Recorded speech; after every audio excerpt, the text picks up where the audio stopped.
आप लोग जैसा कि जानते हैं कि आप लोगों का बीए पार्ट थर्ड का 19 तारीख से आवेदन प्रारंभ है। तो इसका अर्थ हुआ कि परीक्षा का बिगुल बज चुका। इसमें हिंदी ऑनर्स वालों के लिए यह है और अन्य ऑनर्स वालों के लिए अन्य दिन बताएंगे। हिंदी ऑनर्स में पेपर 5 जो आपका फर्स्ट पेपर होने वाला है, उस पेपर 5 बहुत आसान है। इसमें कुल 14 अध्याय हैं और 14 अध्याय में 2 ही टाइप के प्रश्न आते हैं। 3 प्रश्न होंगे जो 20 अंक के होंगे और 4 प्रश्न होंगे जो 10 अंक के होंगे, जिसमें सप्रश्न व्याख्या होंगे। जो 3 प्रश्न होंगे 20 अंक के होंगे, वो 6 प्रश्न पूछे जाएंगे, उसमें से 3 का उत्तर देना है। और यह प्रश्न जुड़ा होगा समीक्षा से, सारांश से, चरित्र चित्रण से और संस्मरण समीक्षा से। जैसे इसमें एक ईदगाह कहानी है, उसमें तो इसमें ऐसे प्रश्न आ सकते हैं कि ईदगाह कहानी में हामिद का चरित्र चित्रण कीजिए। सप्रश्न व्याख्या है तो इनकी संख्या 8 रहेंगी, उसमें से 4 प्रश्नों का उत्तर देना है। प्रत्येक प्रश्न का मान 10 अंक रहेगा। तो उसमें कहानियां, जीवनी, निबंध, संस्मरण दिए हैं, उसमें से पंक्ति लिया जाएगा और उन पंक्तियों का आपको सप्रश्न व्याख्या करना। जैसे दुनिया में सब कुछ में मिलावट है, अशोक के फूल जो है आचार्य हजारी प्रसाद द्विवेदी की रचना है, उससे लिया गया यह पंक्ति है। दुनिया में सब कुछ में मिलावट है, कुछ भी विशुद्ध नहीं है, इसका सप्रश्न व्याख्या करना। तो इन सारे प्रश्न रहेंगे और इसका उत्तर देना। तो इसमें सबसे आसान है सप्रश्न व्याख्या, जो 8 में से 4 प्रश्नों का उत्तर देना है, प्रत्येक का मान 10 अंक है। तो इसका उत्तर कैसे देंगे? तो सप्रश्न व्याख्या करने जाते हैं तो जिस टॉपिक से वह लिया गया है उस टॉपिक को उसमें इंगित करते हैं, उसके लेखक कौन है और किस चैप्टर से लिया गया है उसको भी हम वहां पर स्पष्ट करते हैं। तो उसका प्रारंभ कैसे करते हैं? तो जैसे ये क्वेश्चन है कि दुनिया में सब कुछ में मिलावट है, यहाँ कुछ भी विशुद्ध नहीं है, इसी का हमको सप्रश्न व्याख्या करना है। इसका फॉर्मेट क्या होना चाहिए और इस फॉर्मेट पर आप 10 अंक प्राप्त करने योग्य सप्रश्न व्याख्या कैसे कर सकते हैं?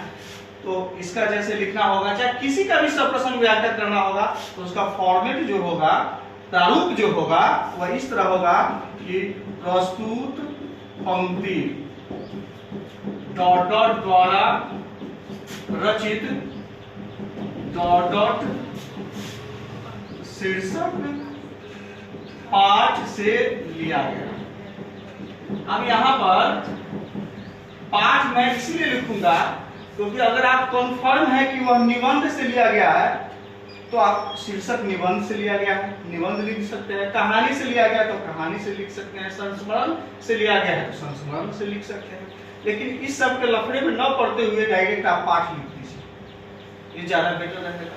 अगर आप पूरी तरह से कंफर्म है कि ये कहानी का हिस्सा है या निबंध का हिस्सा है तो आप निबंध लिखिए, और नहीं कंफर्म है तो आप पाठ लिख कर सकते हैं। और इसमें उस लेखक का नाम लिख सकते हैं। जैसे इसका तो लिख सकते हैं कि प्रस्तुत पंक्ति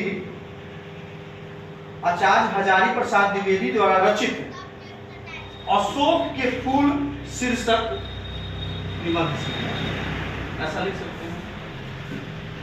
पंक्ति में लेखक ने डॉट डॉट के विषय में बताया। अब इसमें जिस चीज के विषय में बताया हो, जैसे ईदगाह कहानी से लिखा जाए तो बाल मनोविज्ञान के विषय में बताया गया है। अशोक के फूल से बताया जाए तो उसमें सांसारिक क्रियाकलापों के विषयों में बताया गया है, ये आप लिख सकते हैं। और वह पंक्ति किसने कहा और किस संदर्भ में कहा, इसका भी आप वर्णन इसमें करते हैं।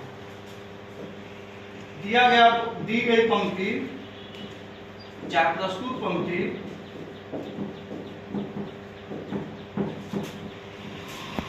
डॉट डॉट अवसर पर